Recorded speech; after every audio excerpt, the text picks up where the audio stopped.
జై శ్రీమన్నారాయణ. ఈ శ్లోకం రామాయణంలో ఒక ముఖ్యమైన మలుపుని తీసుకువచ్చే ఘట్టం. ఇంతవరకు శ్రీరామచంద్రుడు సీతాన్వేషణ ఒంటరిగా చేశాడు. శబరి భక్తి అనుభవం తర్వాత ఆయన కొంతమంది సహచరులను తీసుకునే అవకాశం ఇక్కడ కలుగుతుంది. ఇక్కడ హనుమంతునికి శ్రీరామ దర్శనం జరుగుతుంది. ఇది రామ సుగ్రీవ మైత్రి స్థాపనకు మూల కారకం అవుతుంది.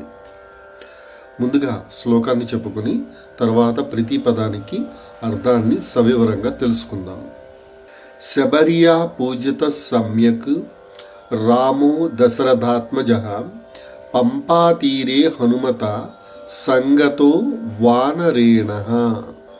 శబర్యా పూజిత సమ్యక్, శబరి ద్వారా సంపూర్ణంగా పూజింపబడి, రామ దశరథాత్మజ, దశరథుని కుమారుడైన శ్రీరామచంద్రుడు, పంపా తీరే, పంపా సరస్సు తీరాన, హనుమత వానరేణ సంగత, వానరుడైన హనుమంతునితో కలిశాడు అని అర్థమవుతుంది.